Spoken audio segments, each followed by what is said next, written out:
Witam wszystkich. Dzisiaj Wigilia. Wszystkiego najlepszego. Zdrowia, szczęścia. No i finansów przede wszystkim. No i czego jeszcze więcej życzyć, żeby był ten rok dużo lepszy. Miejmy nadzieję, że będzie. Każdy z tych ostatnich lat nie był zły, dlatego że to nasze błędy i nasze myślenie czasami zmienia kierunek. Ale jeżeli myśli się pozytywnie, zawsze dostrzec można to dobro. I na tym to polega. To jest najważniejsze, żeby być szczęśliwym. Jestem ciekaw, czy mnie w ogóle słychać, wiem, że są 3 osoby i świetnie. Bardzo dziękuję za ten prezent tutaj od jednych z Państwa. Już go odebrałem. No jest to najwspanialsze dzieło z astrologii medycznej, tak i tutaj, encyklopedia. Jeszcze do niej się nie dobrałem, ale widzę, że tutaj będę miał niezły ołówek do zgryzienia. Ale to dobrze, dlatego że to rozwija, no troszeczkę grubawa jest, także ma te swoje ileś stron, zaraz zobaczymy ile to ma. 958 stron, no to dobrze, dobrze. Spokojnie, jedną stronę dziennie i 3 lata mamy z głowy. To co się dziwić, że medycyna 6 lat. Tylko pamiętajmy, że to jest encyklopedia. To jest człowiek, który tą książkę napisał. I według mnie, nie wiem, nie czytałem jej jeszcze, ale to co wiem, to każdy lekarz powinien mieć to na półce. Oczywiście, jeżeli jest anglojęzyczny, bo jest to książka anglojęzyczna i w tym momencie troszeczkę, no można by powiedzieć, że mała lipa, jak nie znają angielskiego, a dzisiaj no, trudno bez tego języka żyć czy funkcjonować, ale jednak no warto poznać się z takimi działaniami, a nie innymi. A jesteśmy przecież w Koziorożcu.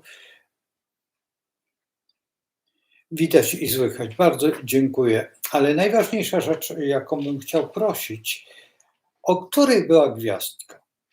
Ta gwiazda, od której rozpoczęła się Wigilia, bo byśmy zrobili mały eksperyment, po prostu zinterpretowali po prostu tą. Nie wiem, bo ja nie miałem czasu na to, po prostu byli, no przypuśćmy, ta cała moja.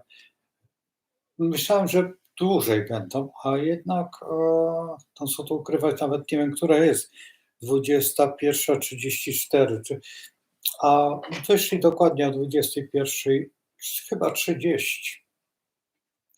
Bo to pierwsi wyszli o 21:00. Pierwsze osoby już zaczęły pakować, a siedzieliśmy od 16:00, tak mniej więcej od 16:00. Dlaczego tak wcześnie? Bo moglibyśmy całą noc, ale koleżanka wyjeżdża dosyć daleko, ma 2 godziny jazdy.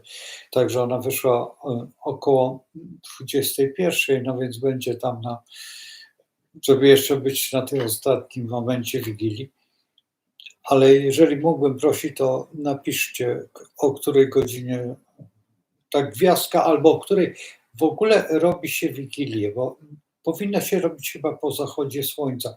Ja nie mam przy sobie telefonu, tak żebym mógł sprawdzić, a tutaj no nie chciałbym wchodzić w internet, bo jak wejdę w internet, automatycznie stracę. A jak napiszecie mnie, o której godzinie była Wigilia, to automatycznie zrobię kosmogram i sobie pobawimy się, co w trawie piszczy. Ja sobie tak przelecę tutaj, zobaczymy tak, ale godzinowo mniej więcej. Nie, ale to nie jest rzeczywistość, prawda.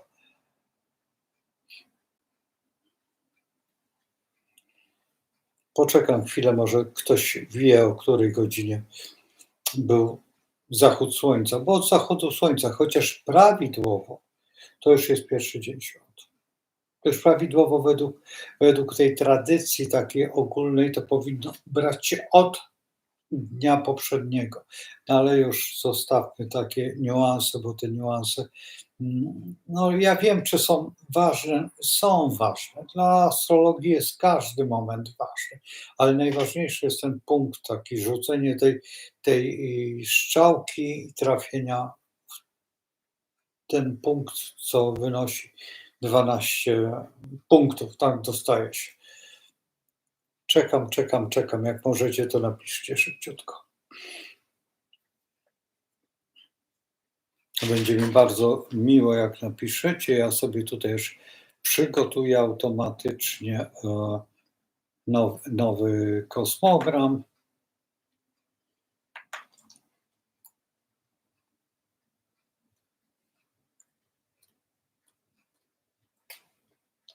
Jeszcze nikt nie napisał. Dobrze, czekamy. Dzisiaj jest 24 grudzień 2024 i zrobimy na Warszawę, bo zawsze się robi na Warszawę, jeżeli robi się na stolicę.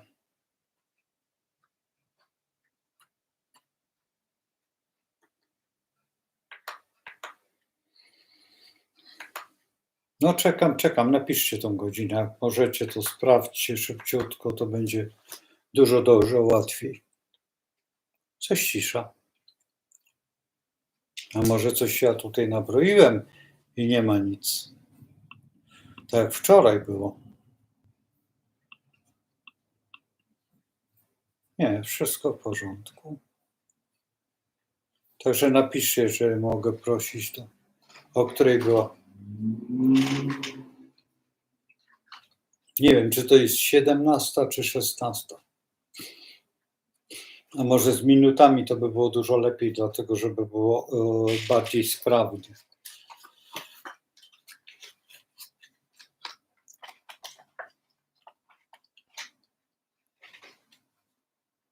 Napiszcie.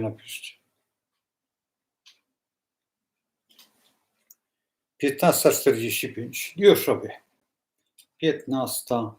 Dzięki wielkie.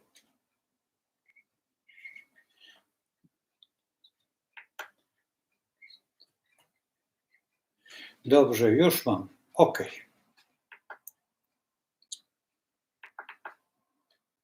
No i zobaczcie, jak to wygląda.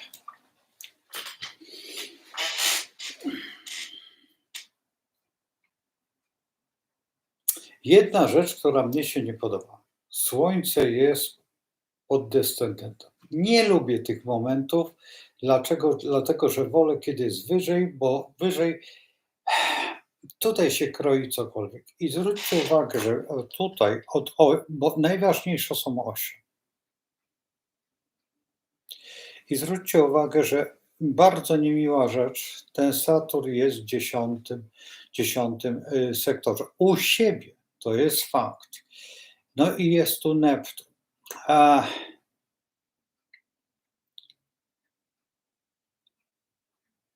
Te dwie planety nie za bardzo się kochają, bo to jest tak, to jest synuś, a to jest tatuś. No i wiecie, Jowisz uratował ich dwoje, Plutona, Neptuna i Jowisza nie uratował, bo Jowisz go tam zaatakował, bo przecież Saturn, nie wiem czy pamiętacie, w mitologii jadł dzieci na surowo. Tak by można było to powiedzieć.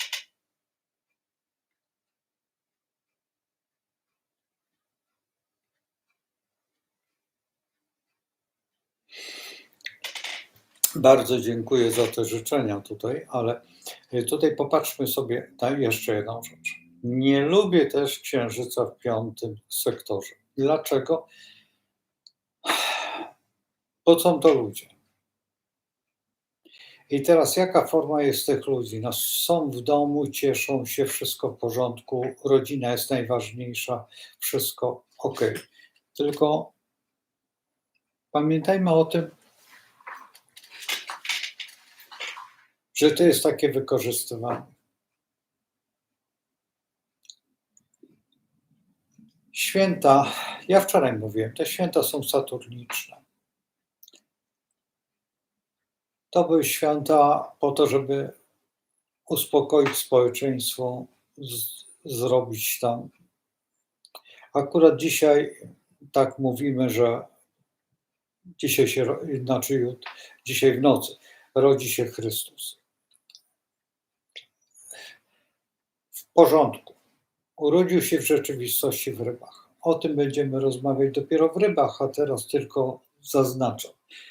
Nigdy w życiu nie był koziorożcem, bo nie był człowiekiem, który by dążył do walki czy do czegoś. Oprócz tego, że wypędził z domu ojca kupców, to w gruncie rzeczy nie był wojowniczy. Już święty Jan był bardziej wojowniczy niż na przykład Chrystus. Chrystus jest bardzo dziwną postacią, jeżeli patrzymy tutaj biblijnie, ponieważ niektórzy twierdzą, że w ogóle takiego człowieka nie było, że to nieprawda, że to jest wszystko mit, że to jest wszystko. Mnie to nie przeszkadza. Mnie to nie przeszkadza, nawet jeżeli wyjechał do tego Kaszmiru i tam w tym Kaszmirze, bo tam też ponoć założył taką samą sektę, która jest zbliżona do chrześcijaństwa. Nawet szczerze mówiąc, lekko bym się ucieszył, że mimo to, że był tutaj na terenie Palestyny, poszedł tam dalej i też głosił i też uwierzono mu. Też mu uwierzono, że jest ten jedyny Bóg. To jest wielka chwała Chrystusowi. Chrystus jest wspaniałym człowiekiem. Nie ma kapłana, który by się nie pokłonił przed nim. Nie ma kapłana takiego. Czy zawieziono tą księgę i przeczytano Inkom, czy przeczytano obojętnie gdzie. Wszyscy się kłaniają. Dlaczego? Dlatego, że ta historia jest opisana w każdej kulturze. W każdej kulturze. Ta sama. Tylko różnie interpretowana, ale jednak jest. I Chrystus był tym Zbawicielem i faktycznie, między innymi nasz rok, ale to ten, powiedzmy, że europejski, bo przecież Żydzi teraz będą w wadze będą mieli zmianę, oni mają nowy rok w wadze i będą zmieniać datę. W tej chwili to chyba będą mieć lada moment, albo już mieli, nie wiem, nie kojarzę, Hanukę. Właśnie to od Pana. Ale nie chcę tutaj rozmawiać na ten temat, bo to jest Hanuka, jest to takie święto przykre. Boże Narodzenie jest właściwie tylko przez nas hołdowane. Nie wiem, czy inne kraje tak bardzo są przywiązane, bo tyle, ile my mamy kolęd, tych wigilii, teraz, tych w nocy, to jak piękne są te kolendy. To się nie da opisać w ogóle. I teraz patrząc się tutaj w ten kosmogram właśnie, który, no tutaj widzicie, to pierwsza planeta, jaką się nasuwa, bo tutaj pierwszą jest Rak i Księżyc, to żeśmy rozpoczęli i tutaj jest ta kwadratura, więc no jesteśmy zmęczeni. Wszyscy są zmęczeni. Te święta są takim odpoczynkiem, chociaż nie dla wszystkich, bo niektórzy pracują i chwała im za to, że pracują. Ja też w Wigilię nigdy nie pracowałem, dlatego że mój kolega zawsze pracował w Wigilię, ponieważ był samotny. Po śmierci swojej mamy po prostu stwierdził, że on będzie i zawsze Wigilię zostawialiśmy jemu, bo on tak chciał i nie robiliśmy. Ja przeważnie brałem pierwsze święto albo drugie święto ze względu na to, że miałem najbliżej do domu. I po prostu stwierdzałem, że słuchajcie, wyjdę na to 8 godzin, nic się nie stanie, przyjdę o 20, tak, ja kończyłem o 22, bo była ta praca do 22, Albo przepuśćmy tam, no były nocki też oczywiście, że tak, ale no robiliśmy jakiś taki dziwny układ. I tutaj też jest w drugim, na drugim, o tutaj widzicie papieża Franciszka z dzieciątkiem. Nie umie wyzbyć się tego, żeby się nie pokazywał, po prostu jest podłączony ten internet i tutaj no, tak dziwnie jest. Albo nie będę robił nic. Marsa mamy w Duodasamsie, tutaj panny, no to praca, jeszcze raz praca i w dodatku lwie. Postaw się, a zastaw się. No, nie za bardzo tak wygląda to, bo pamiętajmy o tych powodzianach, pamiętajmy o tych, którym się gorzej powodzi. To trzeba brać pod uwagę. Ostatnio, dzisiaj rano oglądałem film na temat, wrócę do tego tematu, znaczy tutaj prezydenta Trumpa i że prezydent Trump troszeczkę pogroził Europie, że macie kupować ropę od nas, a nie tam skądś. No i czat lekko się zbuntował tutaj w stosunku co do Europy. I wielkie zdziwienie, wielkie niezadowolenie i pokazywanie, nie wiem kto to był, nawet po prostu przyglądam się temu i po prostu nie wierzę, że można być tak perfidnym w stosunku do człowieka, który chce wiele zrobić. Ale to jest to utrudnianie. I to była Polka. Słuchajcie, to była autentyczna Polka, to były fakty, czy fakty jakieś takie, nie wiem, czasopismo czy coś.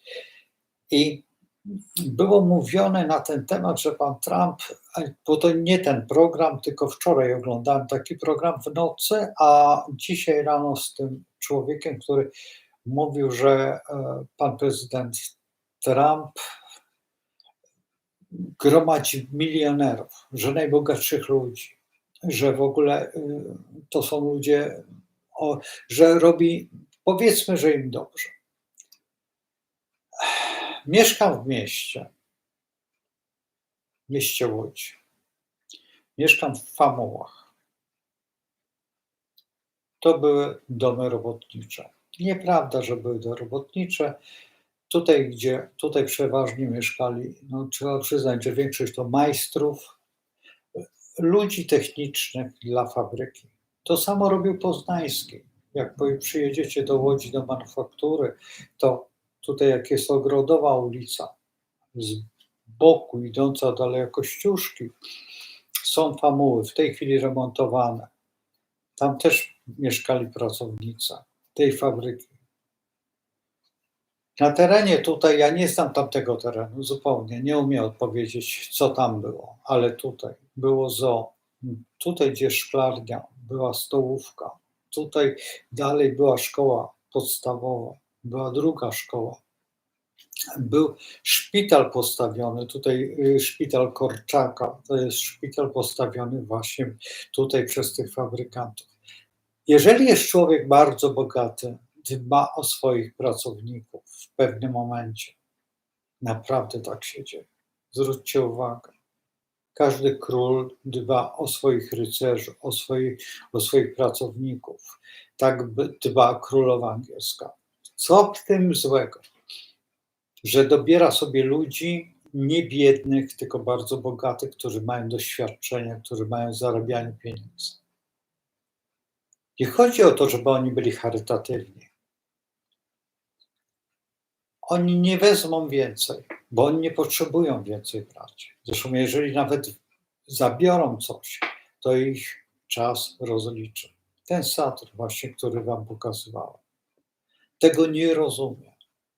Najgorzej jak się dorwią tak zwane, powiedzmy tak się to nazywa, gołodupce. I te gołodupce kradną na każdej stronie, bo chcą dorównać. Chcą dorównać. Czyli zwróćcie uwagę, przypomnijcie sobie tych pierwszych sekretarzy, ja mówię o Gomułce, czy na przykład o Gierku, czy oni byli bogaci? A Gierka bardzo cenimy sobie, Gomułkę też w sumie cenimy. Czy on zostawił czy oni nabrali sobie jakichś worów pieniędzy, ale naokoło oczywiście, że tak. Chociażby Czerwony Książę, syn Jaroszewicza. I nie tylko oni, jeszcze byli inni, którzy faktycznie byli bardzo, bardzo, jak to się mówi, nonszalanccy, bo im odbiło stanowisko. A już w tej chwili to jest nagminne, przerażające. Jak człowiek w ciągu roku, w ciągu 2 lat może zdobyć pensję 300 czy 400 osób? Czyli zwróćcie uwagę, że większość nas, no przynajmniej w mojej sferze, w moim środowisku, nie przekracza 3000 złotych. Nie przekracza. A moi koledzy artyści, no to już w ogóle jest tragedia. To jest w ogóle już tragedia. To jest 1000 parę złotych. To jest, żyją właściwie na zapomodze. To jest fakt, że oni się obijali przez życie. Czy się obijali? Trudno powiedzieć. No jeżeli on pracował na umowę zlecenie, to też były marne pieniądze.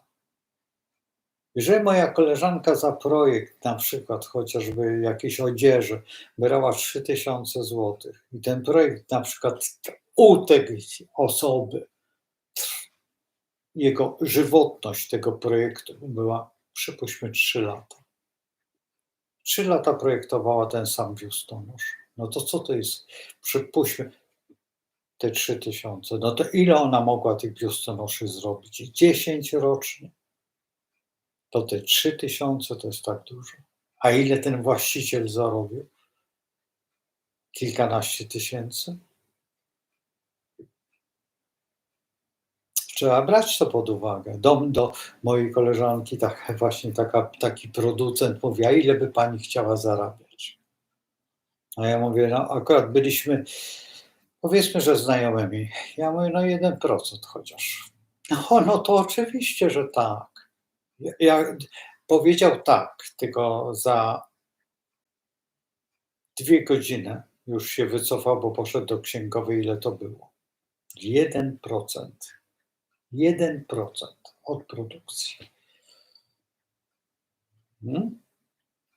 Teraz wyobraźcie sobie, że on biustonosz produkuje przez 10 lat. Ten sam. I ten biustonosz idzie w ogromnych ilościach na świat. Przecież my jesteśmy producentami biustonoszy. Polska. Triumf należy także do nas, do Polaka. Tutaj jest Zagłębie niedaleko biustonoszy. Więc daję wam przykład, jak to jest. I to jest ta właśnie sytuacja taka. Więc tutaj, jeżeli patrzymy na... Trochę głupio, że dzisiaj mówię o takich rzeczach, ale pamiętajcie, że ekonomia kształtuje nas. Ta Wigilia, żeby była następna, lepsza niż ta dzisiejsza. Żebyśmy wreszcie godni byli siebie, bo w tej chwili robi się jakieś bardzo dziwne rzeczy. Teraz spójrzmy dalej. W tym sektorze tutaj trzecim nie ma nic. Nieprawda, że nie ma. Patrzmy, gdzie jest Merkury. Zobaczmy, ile znaków. 1, 2, 3, 4. 4 znaki, tak? Czyli tutaj jest, co tu ukrywać, ale od lwa jest w trygonie, więc wspomaga ta interpretacja. I właśnie mówię o tym wszystkim. I teraz zwróćcie uwagę, że teraz nie wiem, co było w Sejmie na przykład dzisiaj, co było wczoraj rano, co w ogóle było w tym ostatnich momentach, bo trzeba brać pod uwagę jakiś tam okres, czy czasami nie był zamach na, przypuśćmy, na emerytury, czy jeszcze na jakieś inne pomysły. Więc tutaj naprawdę mamy troszeczkę dziwny czas, bo my patrzymy, że już jest święta, ale do godziny tam 14 czy do którejś pracowaliśmy wszyscy. Wszyscy coś robili. Także tutaj mamy naprawdę problem dosyć potężny. No i teraz przechodzimy do naszego czwartego sektora, czyli tego, gdzie jest, tutaj jest władcą księżyc, czyli przeszedł do byka i ludzie tutaj jako byki, jako byki, tak, czy dla raka bykiem jest lew. Więc w tym momencie wszyscy myślimy wyłącznie tylko o, co tu ukrywać, o karierze, żeby nas z pracy nie wyrzucono, żebyśmy mieli tę pracę, a przecież już się słyszy, że taką firmę zlikwidowano, taką firmę zlikwidowano, taką firmę i to firmy, które, co tu ukrywać, są mocnymi firmami, to nie są słabe firmy. I teraz patrzmy na Europę, ogólnie na Europę, Niemcy w tej chwili. I teraz trzeba się zastanowić, bo tutaj wczoraj, to znowu nie to, że nie pamiętam, ale człowiek, który chce zostać prezydentem, bardzo mądrze mówi. I zadano mu pytanie, co on sądzi o Niemcach, że Niemcy i Polacy powinni zjednoczyć się pod jednym sztandarem, że to by był wtedy mądry naród. Odpowiedział, że absolutnie nie. W rzeczywistości odpowiedział jeszcze jakiś, że Niemcy zawsze będą nadgorliwi. Ja uważam, że ten naród jest to naród strasznych leni. Jeżeli ktoś teraz powie, co pan opowiada, no to powiem, że niech się zastanowi, jak myśli. Ten naród wymyślił obcęgi, Laubsäge, Hebel, potem jeszcze mnóstwo rzeczy. Właściwie cały sprzęt, jakim pracujemy, to ma niemieckie nazwy. Czy Niemcy je wymyślili? Prawdopodobnie tak. Niekoniecznie, ale zaadoptowali, czy też polepszyli, czy ulepszyli. Dlaczego? Dlatego, że są leniami. Dużo lepiej się pracuje Laubsägą, jak nożyczkami, czy tam czymś, czy bardziej precyzyjnie, bardziej dokładnie, czy chociażby Hebel, czy jeszcze jakieś inne urządzenie, które pomaga.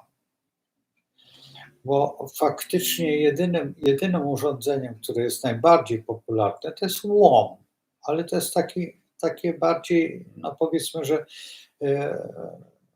rosyjskie, tak, sowieckie. Jak się to łomem zburzyć, zniszczyć, nieważne, będzie następne, będzie drugie. Niemcy nie podchodzą tak. Niemcy podchodzą nawet, nie pamiętam który samochód, ale można było jednym śrubokrętem rozkręcić. Wszystkie śrubki były identyczne, wszystkie narzędzia, wszystkie były identyczne. I tam było zaledwie maleńka puszka czy ten schowek na te narzędzia można było rozebrać. Ktoś powie, ale wspaniali inżynierowie. Nie, kompletne lenie, śmierdzące lenie. Dlatego, że czy oni coś wymyślili, Niemcy? Nie jestem pewien, czy oni coś wymyślili. Czy to nie jest tak, jak Chińczycy czy Japończycy po prostu na patentach okradali i stworzyli, stworzyli tego Volkswagena. To jest faktycznie samochód dla ludzi, tani samochód dla ludzi, który do dzisiaj jeździ. U mnie na podwórku nadal stoi Volkswagen, niedawno kupiony, chyba z Meksyku, tak mi się wydaje, albo z Brazylii, nie wiem komu oni sprzedali. Znaczy nie sprzedali, tylko wywieźli do swoich kolegów Niemców. I tutaj jedna z osób napisała, że w Peru, tak, w 1962 zmarł Adolf Hitler. Tutaj jedna z osób Bardzo dziękuję tej osobie, naprawdę bardzo dziękuję. Co prawda bardzo prosiłem o ten miejsce, skąd on to wie, bo to jest dla mnie bardzo ważne, bo czasami, no, warto wyekspediować. Także i teraz ten, co mamy, ten BRICS, czy jak to się nazywa, ten dziwaczny ten układ, no to też są Niemcy. Tam też są Niemcy, Argentyna, Chile, Brazylia, tam jest pełno Niemców. To się w głowie nie mieści, ile tam jest Niemców. Zawsze byli, jeszcze byli za czasów, przed I wojną światową. Oni się zawsze pchali tam, gdzie nie potrzeba. Przecież przypomnijcie sobie, że w Afryce były kolonie niemieckie. Ja spotkałem jakoś tak, Helmut chyba miał na imię ten lekarz. Ciemny był i tam gdzieś nie wiem, czy Rodezja, któryś z tych krajów. I był lekarzem i miał imię takie, żeśmy się pytali, on po niemiecku płynnie mówił. Z moim ojcem doskonale sobie funkcjonowali. Ja byłem tak zaskoczony, jakim cudem on mówi, a mój ojciec mówił, że to była kolonia niemiecka. No co to? Ja mówię, tata, Niemcy mieli kolonię? A on mówi, no to się naucz geografii. Nie brałem tego w ogóle pod uwagę. Wiem z takich opowieści, że Madagaskar miał być polski. No szkoda, że nie, bo byśmy byli następnym krajem kolonialnym, a nigdy nie byliśmy.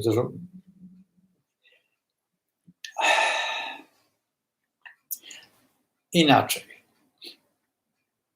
Jakbyśmy mieli kolonię, to byśmy ją wyzwolili na pewno. Tam, gdzie byliśmy, zawsze robiliśmy na odwrót, wszystko. Więc jesteśmy narodem wyzwolicieli, co naprawdę, dlatego, że po pierwsze Kmieć u nas, czyli dawny chłop, był bardzo wolnym człowiekiem.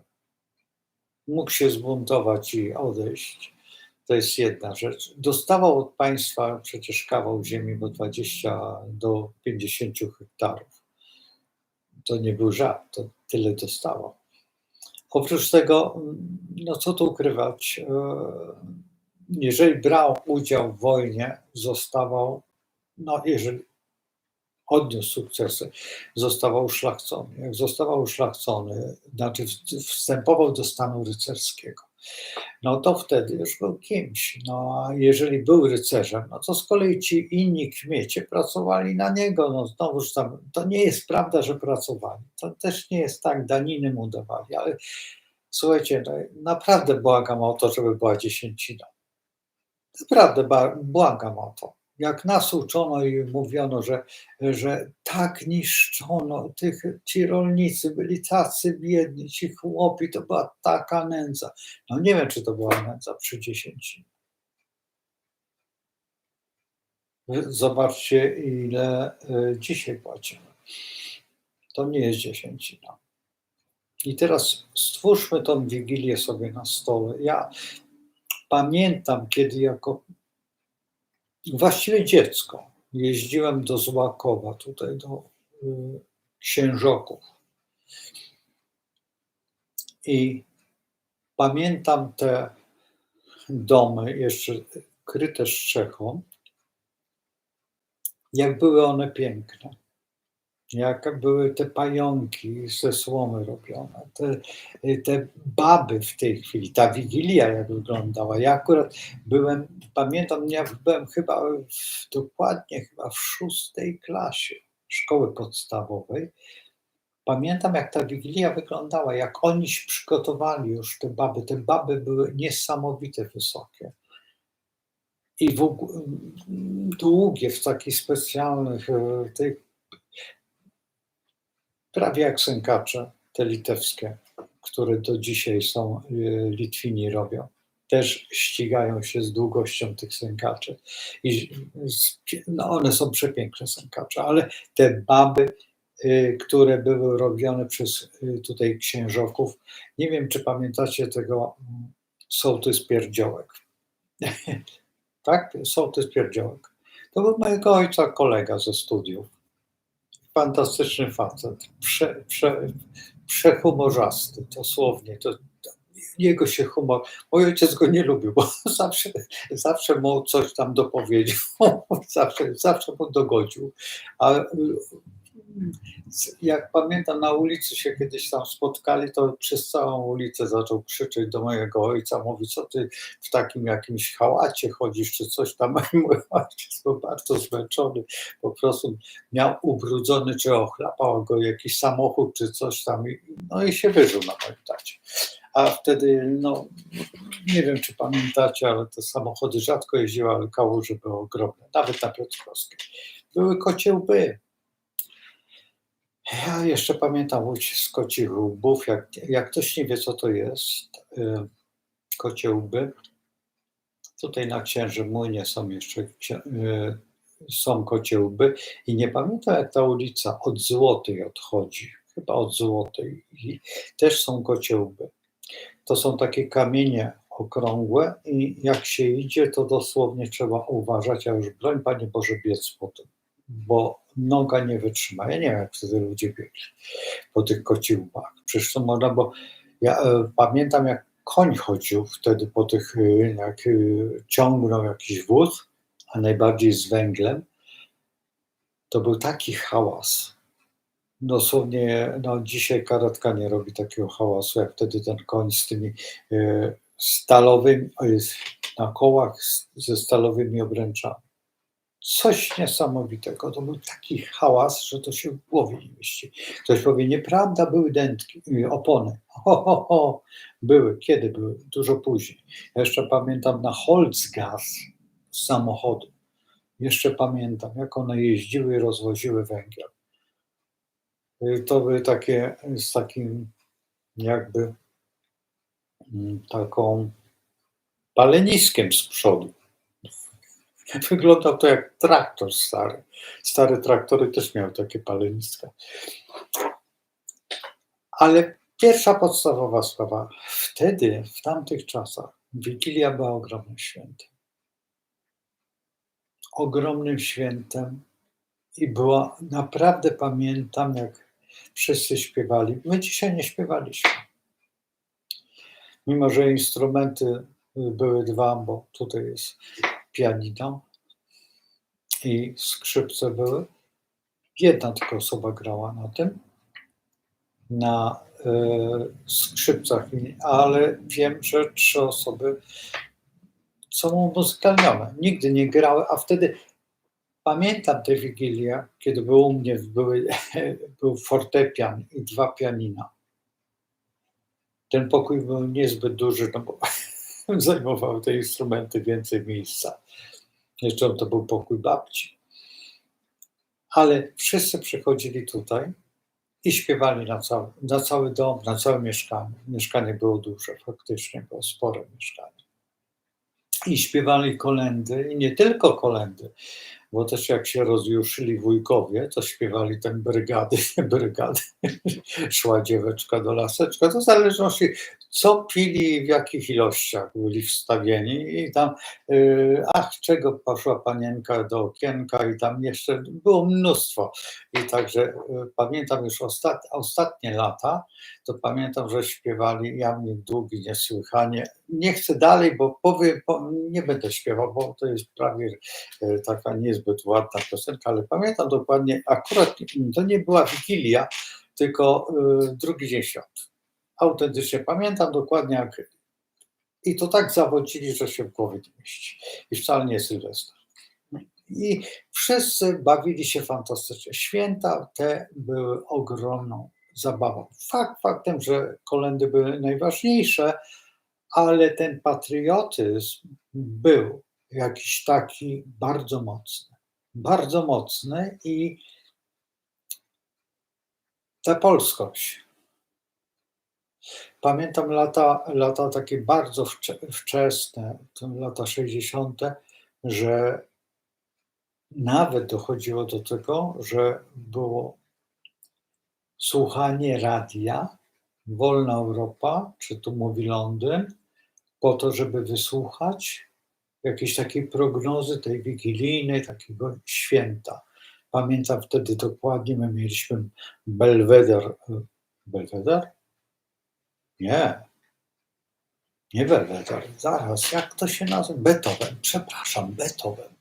Beethoven, takie radio, duże, ogromne, 4 głośniki, gałki takie, no, skrzypiało jak się jechało, to niezapomniane było jak się kręciło tymi gałkami, takie oczko było kocie i się ustalało według tego kociego oczka i wtedy radio tam mówiło o czymś, to pamiętam też ci moi, akurat zawsze na święta przyjeżdżał w większości przyjeżdżała rodzina i także rodzina czasami trafiała się właśnie z Kanady, czy ze Stanów Zjednoczonych, czy właśnie z Brazylii, czy trafił się nawet z RPA kuzyn. To były niesamowite czasy. Przede wszystkim te opowieści, te historie, tego się słuchało, łukało się i co najważniejsze, był ten czarno-biały ekran telewizora. My mieliśmy bardzo późno, ja nie pamiętam, w którym roku mieliśmy, ale już byłem, powiedzmy, że dojrzały. Mieliśmy taką przeróbkę telewizora, bo nas po prostu rodziców nie było stać, ale mieliśmy ten telewizor. Bardzo długo mieliśmy ten czarno-biały. Już wszyscy mieli dookoła kolorowe, a my mieliśmy jeszcze czarno-białe. Ja zresztą, jak tutaj się prowadziłem, też miałem pierwszy telewizor czarno-biały i ja długo bałem się tych kolorowych telewizorów, tych rubinów, nie rubinów, dlatego że one miały 3 kolory, one psuły wzrok. Ja wolałem ten czarno-biały, a czarno-biały robił ogromne, budował te podświadome kolory.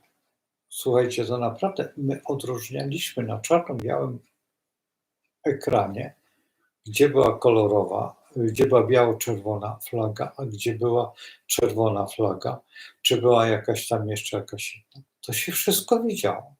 Nawet chyba się widziało zieloną trawę, jak piłkarze grali. Naprawdę były to wspaniałe czasy. Pod tym względem tej wolności takiej, dzisiaj już tego nie ma. Teraz jest, jak nie, to ten człowiek, nawet ci piłkarze w tej chwili jeden na drugiego teraz w tych zapasach. Ja nie pamiętam, jak się ten człowiek nazywa, który tam puścił kiedyś tego pieska jako pająka, zrobił wielką karierę na YouTubie. Pamiętam, że ja wtedy też rozpoczynałem na YouTubie i właściwie on mnie zachęcił do tych różnych takich dziwnych rzeczy, bo on pokazał to jako i miał tych subskrybentów ogromne ilości. Ja mówię, jak on ma, to ja też rozpocznę z tą swoją astrologią. I tak pomalutku wtedy i on robił wielkie kariery, potem rozpoczynały się te walki pomiędzy nimi, nawet niektórzy do Japonii pojechali, niektórzy gdzieś tam po całym świecie się rozjechali. Ich już nie ma, ja jeszcze jestem. To znaczy nie jestem z taką oglądalnością jak oni, bo oni mieli ogromne tą oglądalność. Szczerze mówiąc, na razie, dopóki, tak jak mówię, nie nauczę się tego doskonale, to nie chciałbym. I to jest właśnie ten 5. dom, to chwalenie się, takie dziwne zachowanie i też 5. dom jest powrotem, tutaj akurat proszę zwrócić uwagę, że to jest waga, a waga jest, księżyc w wadze jest takim wróceniem znaczy nie zupełnie wróceniem, bo tutaj on jest w bliźniętach, tak, w ładzie bliźniąt, czyli on jest takim nie tyle powrotem do przeszłości, co macierzyństwem, takim powrotem do matki, do domu matki. Przecież do mamy matki to właśnie wtedy to nasze dzieciństwo, kiedy byliśmy tymi. Ja to zawsze się śmieję, że nie wiem, czy pamiętacie, tylko jak to się nazywało? Chyba frajerki. No nie przypomnę. Napiszcie, jak pamiętacie, jak to się nazywało. Takie z pieca wyjęte kółka, taki drut wygięty i trzymało się ten drut i biegło się z tym, a to po tych kocich łbach albo gdzieś tam straszny dźwięk i za tym się biegło i omijało się te. I to była taka zabawa chłopaków. Ja pamiętam, jak mieszkaliśmy wtedy nad Wartą i była taka wzdłuż droga w dół. Tam dokładnie to był Sieradz. Tam i biegliśmy w stronę Podzamcza, czyli tam, gdzie był zamek królowej Jadwigi, ruiny. To chciał rekonstruować pan Cieplikowski, Antoine Cieplikowski, ten fryzjer najsłynniejszy polski. I pamiętam wtedy, jak biegliśmy wszyscy z chłopakami, tam chyba z 20 biegów. Czasami one pękły i znowuż się brało tam skąd. Ja nie wiem, skąd my braliśmy te, ale to była świetna zabawa. I były te zabawy takie świetne. Świetne były, no mnóstwo było takich zabaw, których dzisiaj już chyba młodzież nawet nie pamięta w ogóle. A jakbym im pokazać taki drut z takim kółkiem powyginanym i powiedzieć, że za tym biegaliśmy, to by w tej chwili się naprawdę stuknęli w głowę, by powiedzieli: dziadek, ty naprawdę masz coś z głową.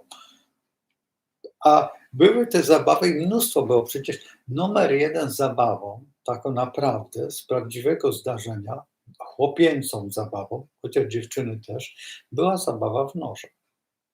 Przecież buła, pamiętam dokładnie jak tam bułę. Potem tam jakoś były nazwy nawet z każdego palca, z kości, z tego, z tamtego rzucało się do tej górki piachu takiej, sypało się. Czasami to były po prostu zwykłe śmieci dookoła, ten kurz taki zebrany, ale bawiliśmy się. Potem nie pamiętam jak to się nazywało, czy to się nazywało w ten sposób Kiplo, czy jakoś monetą się rzucało i zbijało się monetę, to tak, że ona musiała. Ja w to nie lubiłem grać. Po pierwsze, nie żal było monet. Ja nie, bo te monety się zbijały, tak. Wiecie o co chodzi, ale były te zabawy. Czekało się na to, właśnie na te ferie, na to, żeby się bawić w te rzeczy. Jeszcze wtedy był śnieg. Wtedy był śnieg i były sanki, i były łyżwy, no i były bałwany. Bałwany pozostałe, a teraz zimy nie ma. Ale bałwanów jest pełno. Musicie przyznać, że tak dużo bałwanów jest, że po prostu już, ja nie mówię najbardziej te bałwany, które widzimy w tym internecie i w tej telewizji, to czasami po prostu już te takie niektóre bałwany. I dojdziemy do bałwana. Oczywiście, że dojdziemy do bałwana. Nie macie tego Merkurego tutaj. Merkury, słuchajcie, jakbyśmy się zaczęli bawić Merkury w 6. domu, ja podejrzewam, że tutaj astrolodzy już wyją ze śmiechu. Już ci starzy astrolodzy już wiedzą, co mam do powiedzenia. Z takim ustawieniem, no powiedzieć, nie powiedzieć. Może ktoś napisze, kto to jest. No. I to taki z Sejmu. Może ktoś wie.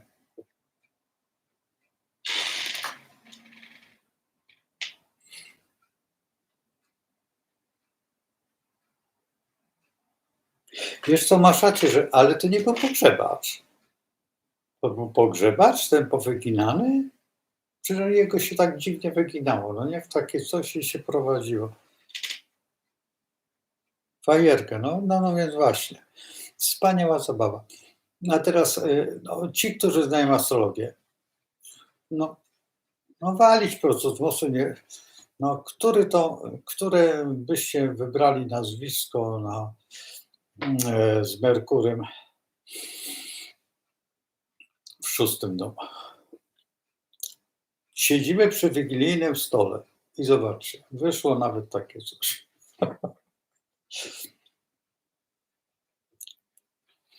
Czekam, aż napiszecie. No nie wstydźcie się, piszcie. No przecież to żaden wstyd. W tej chwili jest Wszystko w tęczowych barwach.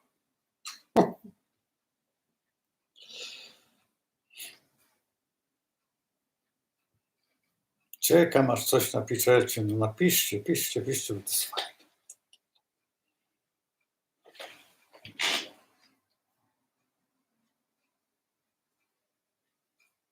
No nie wstydźcie się, nie bądźcie drętwi. Dajcie do ataku. Kto to może być? Jest sposób. Podpowiem. Był kiedyś nawet prezydentem pewnego miasta.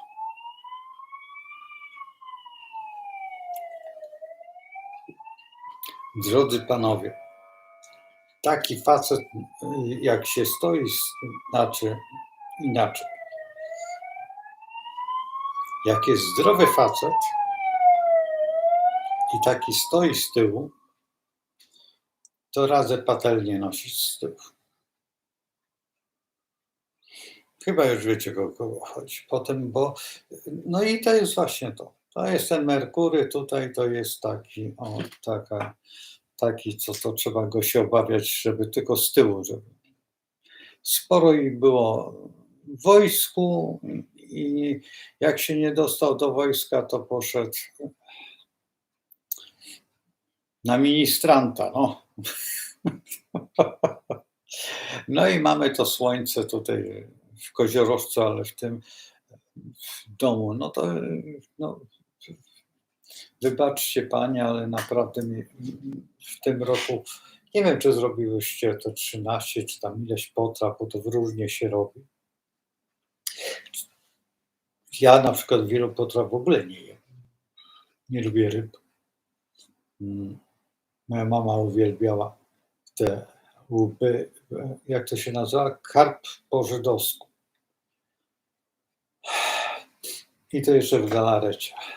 Te łby takie pościnane i jeszcze w tej paszczy trzymał, nie wiem, czy wiśnie, czy coś. I to było w galarecie. To było bardzo. To horror to nie jest nic, jak to jeździło. A najgorsze, że powiem wam tak szczerze, że nie było osoby z tych starszych, która by się nie rzuciła na to. To po prostu horror. Dzisiaj jest modniejsza ryba po grecku. Ja w ogóle nie lubię ryb. Oprócz szprotek w oleju, to nie zawsze z pomidorami, ale oleju w tym lubię. I to jest wszystko, co lubię. Lubię dorsza, ale nad morzem, z wiadomego kutra przyniesione i znam tego rybaka. Autentycznie, jak teraz byłem ostatnio w Jantarze, podszedłem do kutra, ja mówię, mają państwo rybę? A ten tak się popatrzył, mówi, lubi pan dorsze? A ja mówię, że uwielbiam. A co jest? Złapał i tak spojrzał się na mnie i tak, widzę, że pan się zna. Niech pan spojrzy. Podniósł skrzelę i pokazał mi. Bo potem się poznaje, czy dorsz jest, czy nie jest. No i wrzucił mi w siatkę, wrzucił mi tam flądry, mi przyniosłem tego mnóstwo, ale błyskawicznie się rozpoznał, bo patrzyłem się dokładnie jakoś. Ja nie wiem, ja wśród rybaków mam, może dlatego, że się wychowywałem nad tym morzem. Ja nigdy przecież w Jandarze nie mieszkałem. Nigdy. Ja byłem po raz pierwszy w Jandarze. Ja mieszkałem w Sopocie, mieszkałem w Orłowie, mieszkałem w Gdyni, mieszkałem częściowo w Gdańsku, potem we Władysławowie bardzo długo. Znaczy długo jak długo, dla mnie długo. Dużo dłużej mieszkałem w Gdyni oczywiście. Potem pod Kołobrzegiem. I potem już nigdzie więcej w tych żadnych rybackich, ale zawsze rybaków jakoś tak bardzo szanowałem i oni chyba jakoś, nie wiem dlaczego, ale taki mam ciepły do nich, zresztą to jest strasznie ciężka praca. Górnictwo i rybak to jest, nie zawsze się trafi. W tej chwili to już tam nad Zalewem Wiślanym te foki potrafią tak narozrabiać, że się w głowie nie mieści. A mnoży się to? Dobrze, jedziemy dalej. To już mamy tutaj opracowane to. No i jedziemy dalej. Jedziemy dalej do naszego układu rodzinnego. No i macie Koziorożec, czyli dom, tak, Saturn tutaj, a jakże wystawa, to wszystko. Czyli nie ja to wymyśliłem, tą datę. No ale macie tutaj dokładnie, zobaczcie jak to wygląda. Zastaw się, postaw się, a jakże? I to ojciec najważniejszy, najstarsza osoba życzenia składa wszystkim domownikom przy okładku, a jakże tutaj, ja. Macie. Gdzie jest Saturn? No popatrzcie w 10. I teraz czego on ma wam życzyć? W 10 sektorze w rybach. I Saturn jeszcze jest w lwie.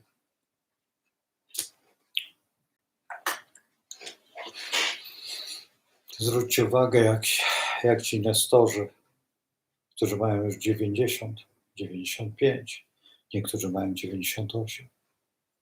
Co oni mają powiedzieć? Przegrali życie.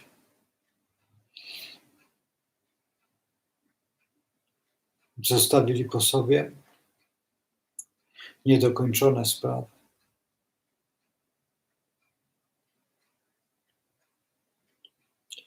Ja patrzę na swoich rodziców, już nieżyjących oczywiście, co oni zostawili po sobie.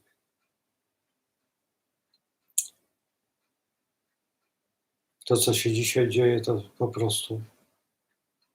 A już najbardziej ci, którzy są, przypuśćmy, uczyli. Ci wykładowcy, którzy wszystko robili, żeby ci uczniowie wiedzieli. A dzisiaj nawet nie ma prac do domu zadawanych. Bo sobie ktoś wymyślił. Bo ktoś ma niezdolne dziecko albo coś takiego nie znosi, żeby jakaś nauczycielka się wyżywała na tym dziecku czy cokolwiek.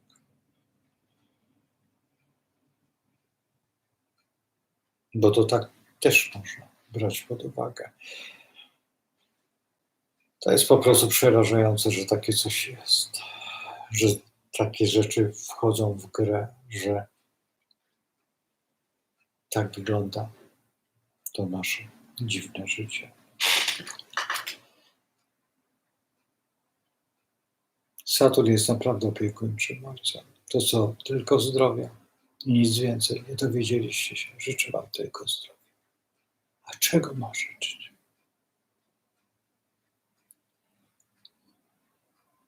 Te osoby mają po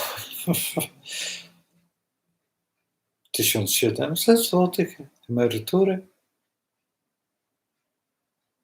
1700 za 30-40 lat pracy? W jednym zakładzie pracy czasami? Wiecie, ile tutaj na tej ulicy mam tych osób? Ile? W tym domu jest 9. W tym domu jest 9 takich osób. Następny z 6, bo są mniejsze. Akurat mieszkam w takim wyższym. Tak. To jest ta Wigilia. Dobrze. Jedziemy dalej. W następnym 8 mamy Plutona. Pluton, najwspanialsza planeta rebelii i zmian. Jest w wodniku.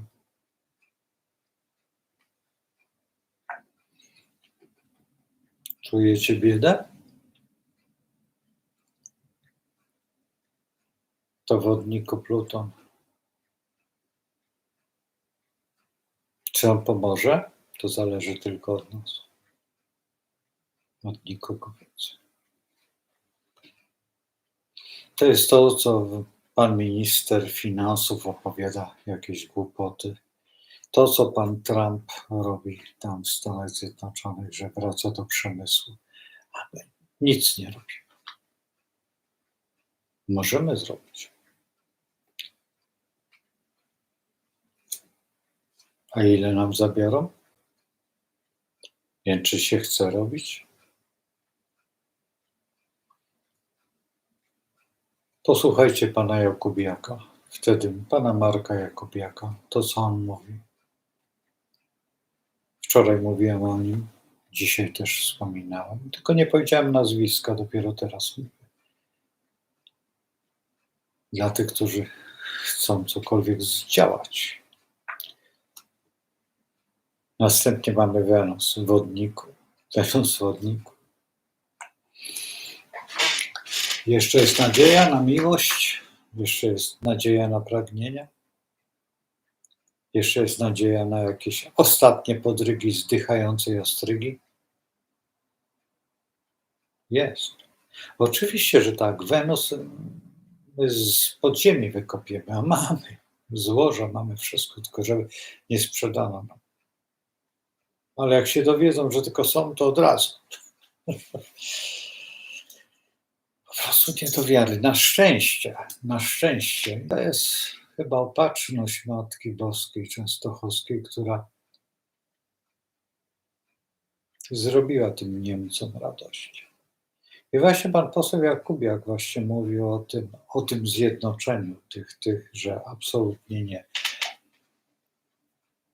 Dlaczego nie?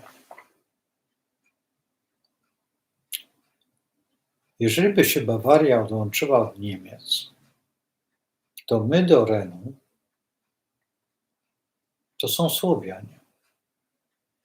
Trzeba było najpierw zmusić Łużyczan, żeby Łużyczanie przyszli do nas, bo oni są bardziej nasi niż inni, tak jak Ślązacy, tak jak Kaszubi, ale Łużyczanie są wyjątkowo za Polską, tylko że są na terenie bardzo blisko Berlina. I oni strasznie, no dosłownie to jest nie do wiary, jak dostają po twarzy z każdej strony, że są Łużyczanami. Oni się boją nawet przyznać, nawet różnie, ale są. I dać im szansę bycia Polakami, szansę powrotu do macierzy, do tej chorągwi lechickiej, czy jak to nazwijmy. A potem pomału wszystkie te plemiona, łącznie z tym Świrem, tutaj zabrać koło Szczecina. Nie byłoby problemu, jakby im udowodnić, że genetycznie to oni są Słowianie. Oni są zgermanizowani od niedawna, ale w rzeczywistości, jakbyśmy spojrzeli na genetykę, to oni są bardziej bliżsi nam niż tym Germanom, bo Germanie to są troszeczkę dalej, ale czy oni by w to uwierzyli? Jakby poczuli pieniądze. To są tacy DDR-owcy. To takie, wiecie, są. Ani w jedną, ani w drugą. Ostatnio taki chłopak z Żuław, czy skądś, nie Żuław, przyjechał do Polski i on chce być tutaj mieszkać, bo jemu się tu podoba, bo tutaj nie ma krętactwa i jest jakby rodzina jest najważniejszą sytuacją. Jemu się tu podoba. I oni w tej chwili szukają tego, bo oni się po prostu tam w NRD jeden na drugiego skarżył, ale w Niemczech nie było lepiej federalnie. Też to była banda. Żeby nie Niemcy, nie Amerykanie, którzy ich tam traktowali jak zwierzęta. I żeby nie Anglicy, którzy ich też traktowali jak spod buta. No i Francuzi, którzy troszeczkę im dawali luzu, ale w gruncie rzeczy, ale Rosjanie to ich traktowali jak... Zresztą oni postawili tego Honeckera, który potem się okazało, że był ważniejszy od Breżniewa. To był kawał. On szykował sobie napad na Polskę. Tak, on szykował sobie DDR-owską III Rzeszę albo IV Rzeszę. To był dopiero draniaka. Przecież on stworzył drugą armię na świecie. DDR, my sobie nie zdajemy sprawy, ale oni mieli prawie że równą armię radzieckiej armii. Byli tak piekielnie silni. My uważamy, że my patrzymy na to, że nie, a oni mieli tyle czołgów, tak zmechanizowane, to wojsko tak wyćwiczone. Oni brali we wszystkich konfliktach tych komunistycznych udział. Kompletnie, czy w Afryce, czy na Kubie, czy wszędzie, to oni byli wszędzie w Ameryce, kompletnie wszędzie, oni byli wszędzie kompletnie, ci DDR-owcy.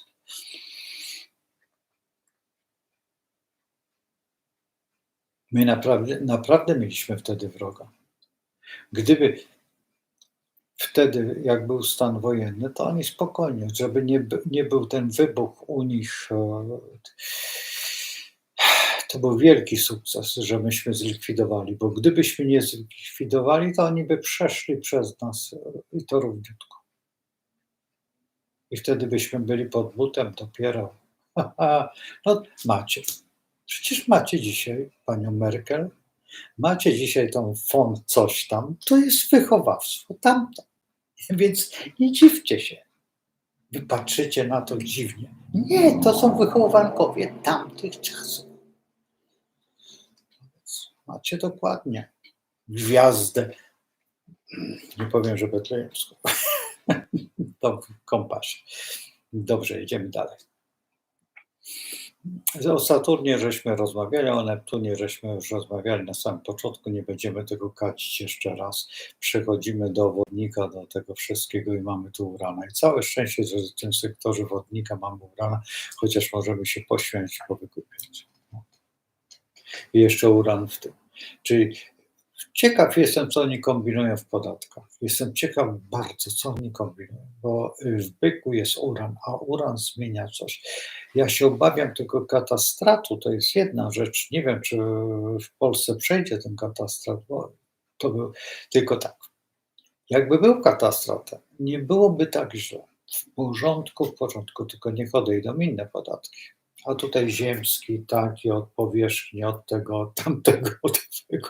Przecież nie potrafi nawet złapać, ile jest tych podatków, a jedne podatki. I te nie są duże. Tutaj 70, tu 140, tu 500 ileś, tutaj 2000 coś, rozdzielone na raty, to wszystko nie jest dużo. Tylko jakby doszedł do tego katastrofy, to by był ileś procent od nieruchomości. No to ja gratuluję. Kto to wytrzyma. Przypuśćmy, że taka babcia, która ma ta 82-letnia, która ma 1700 emerytury i mieszka sama, bo mąż jej odszedł rok temu. Wiecie, na tej ulicy ile jest takich babci? No i co? Czy one mają kogoś? Nawet jeżeli mają kogoś, to ten ktoś nikt nie przyjdzie do nich. Dlaczego? Bo jest w takiej samej sytuacji. Ma górę o 1000 zł więcej, więc ma 2700. A różnica pomiędzy wiekiem jest, że ona ma 80, a ten ma 60.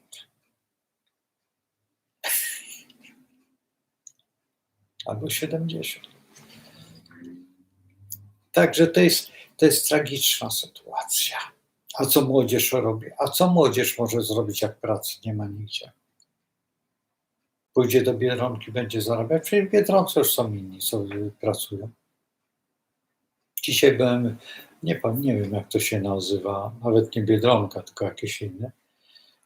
Mówi bardzo ładnie po polsku, a potem coś tam mówi i mówi tym wschodnim językiem. Tak się popatrzyłem, no tutaj mówi bardzo ładnie po polsku, a tutaj nagle mówi takim językiem. To zajęłaś miejsce jakiejś dziewczyny. Ta właścicielka jest, którą pamiętam, bo byłem w tym sklepie jakieś 7 lat temu i ciągle to pani jest, ale wtedy jeszcze nie było tych przyjezdnych tak zwanych. No to jest właśnie ten uran i ten uran mamy w Dładzie, już mówię, wodnika, w byku. W Dładzie wodnika, w miejscu wodnika, no to przecież ten wodnik można się tylko utopić. No to jest przyjaźń nad przyjaźniami we wszystkie strony. To jest tutaj.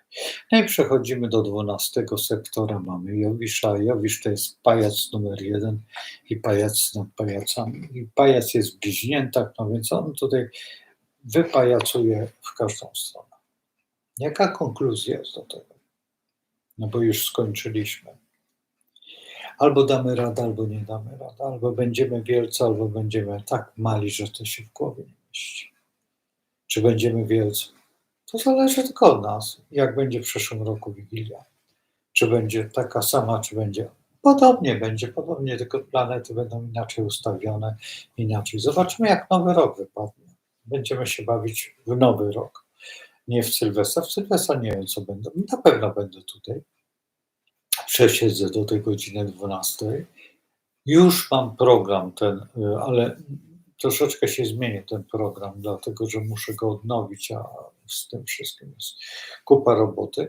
Także muszę go spolszczyć, a to spolszczenie muszę mieć, no, kilka rzeczy, żeby to uruchomić to wszystko. Będę to robił lada moment. Macie mandalę opracowaną. Przemyślcie. Ascendent z wraku, czyli w rodzinie, w domu. Po prostu wszystko jest niewiarygodne i wszystko się zgadza. I jakbyśmy tutaj rozmawiali, byście byli astrologami, byście wszystko wiedzieli, o co chodzi. Ale trzeba spojrzeć ogólnie we wszystkie strony, żeby nie zgłupić, żeby nie oszaleć, żeby nie dać się po prostu zirytować. Bo irytacja jest na każdym kroku. Na każdym kroku jest zirytowanie siebie i całego środowiska. W tej chwili na każdym poziomie jest doprowadzenie do irytacji. Wchodzę i pytają się, czy mam kartę tą lojalnościową w tym sklepie spożywczym. Czyli już na tej karcie jest zapisane, co jem, co kupuję, co lubię, co wynoszę, co to. I teraz tak. Aha, panie Ryszardzie, pan kupiłeś śmietankę 14%, czy tam jeszcze jakąś, to panu teraz zabronimy tej śmietanki. Kupiłeś pan jeszcze ziółka sobie, nie wiem, czy majeranek chyba kupiłem. O, to majeraneczek też wykluczymy panu i pan nie będzie mógł kupić. W tym miesiącu pan przeszedł limit chleba. To jest cyfryzacja naszego życia, która nas czeka. Ktoś powie, ale pan Wigilię narzeka. To jest jedyny moment, kiedy mogę sobie ponarzekać spokojnie. Wszyscy obchodzą Wigilię. Rzadko kto nie obchodzi Wigilii. A ci, co nie obchodzą Wigilii, to oni właśnie nam to szykują. Bo oni pojechali na wywczasy i potem oni już wykombinowali, co nam będą robić. Więc musimy sobie uświadomić, że w pewnym momencie, czy warto mieć taką kartę lojalnościową za 5 zł, że oni nam dadzą jakąś świeczkę, kiedy odejdziemy już. Niedługo Wielkanoc. Także trzymajcie się, zostawiam was w radości życia i życzę wszystkiego najwspanialszego. Przede wszystkim radości, jak macie dzieci, jak macie wnuki z nich i prowadźcie te wnuki. Prowadźcie, uczcie, pokazujcie im i żeby jak najwięcej się cieszyły. I dajcie im wskazówki, żeby były mądre, żeby były bardzo mądre. Nie róbcie tego, że to, co nas zrobiono. Ryby i dzieci głosu nie ma. Nie wolno tego.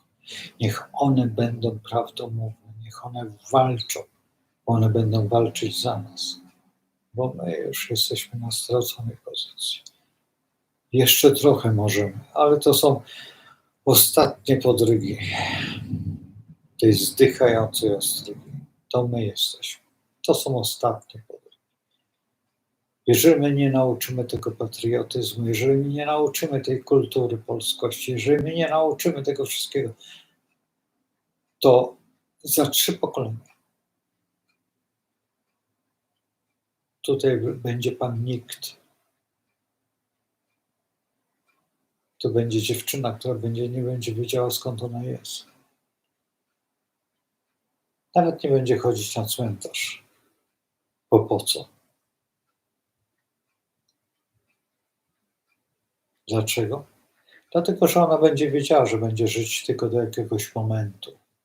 A potem przerobią ją na nawóz albo przerobią ją na drzewo.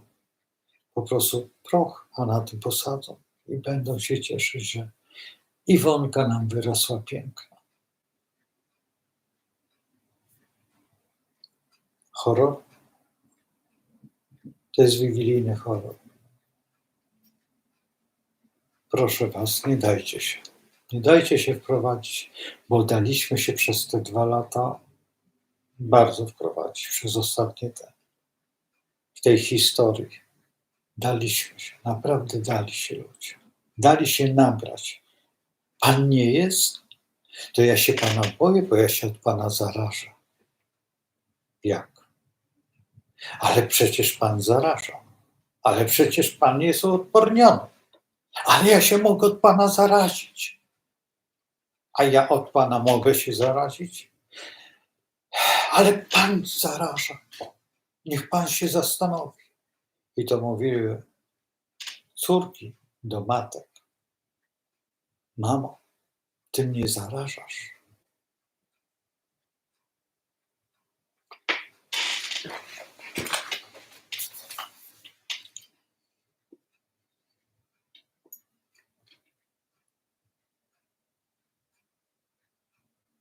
Jesteś Polakiem? Urodź wielkiego Polaka.